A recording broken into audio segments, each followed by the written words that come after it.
Mahkamah Tinggi Kuala Lumpur hari ini menjadi tumpuan untuk mengetahui keputusan pembicaraan kes rasuah Datuk Seri Rosmah Mansor berkaitan projek solar hybrid bernilai 1.25 bilion ringgit untuk 369 sekolah luar bandar di Sarawak. Isteri bekas Perdana Menteri itu akan mengetahui sama ada dia akan dibebaskan atau didapati bersalah atas 3 pertuduhan rasuah yang dihadapinya. Untuk mendapatkan maklumat lanjut, kita bersama dengan rakan setugas Umar Vati Ramayah. Umar, ya, difahamkan prosiding bermula dengan hujahan permohonan untuk menyingkirkan Hakim Mohamed Zaini Mazlan daripada mendengar atau membuat keputusan berhubung kes itu. Adakah keputusan permohonan tersebut? Bagaimana keputusan permohonan tersebut?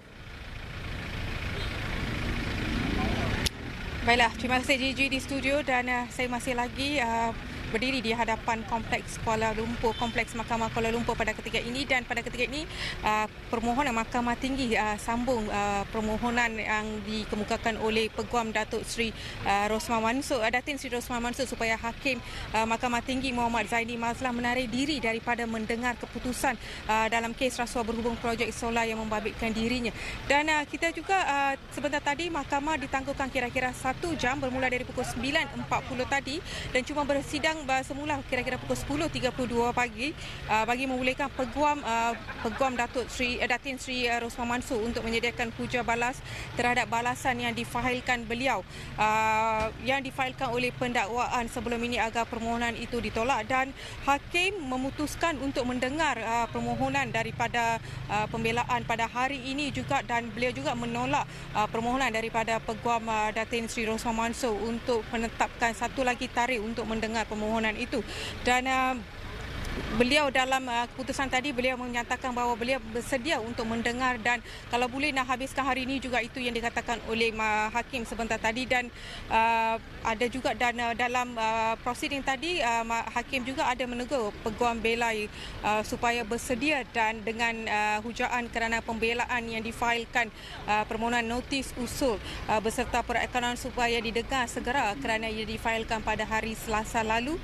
Dan mengikut amalan yang ditetapkan oleh mahkamah, selalunya prosiding perlu didengar pada hari yang sama ataupun sehari selepas difailkan. Itu prosiding yang ditetapkan oleh mahkamah dan diikuti oleh prosiding mahkamah sebelum ini. Dan sebelum ini permohonan Datuk Seri Datuk Jahid itu dibantah oleh Timbalan Pendakwa Raya Datuk Seri Gopal Sri Ram yang menegaskan bahawa pendakwaan bersedia untuk mengemukakan hujahannya pada pagi ini. Dan menurut Timbalan Pendakwa Raya, di mana permohonan untuk menggugurkan Hakim Muhammad Zaini itu dibuat dengan niat jahat kerana dia tidak disokong dengan alasan yang kukuh. Malah Datuk Seri Ram mendakwa bahawa Datin Seri Rosmah selaku pemohon mengenai keputusan penghakiman yang bocor itu hanyalah berdasarkan dengar cakap dan tidak ada bukti yang kukuh. Dan beliau menyifatkan bahawa penghakiman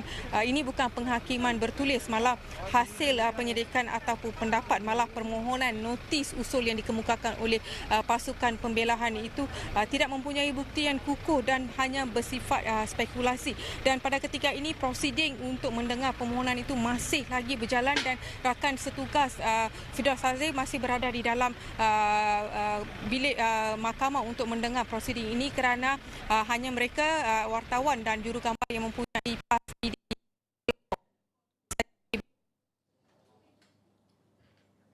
Baik. Kita akan kembali bersama dengan Umar Vati, tapi pastinya kita akan tunggu laporan penuh daripada Umar Vati dan juga Firdaus Azil berkaitan dengan kes ini.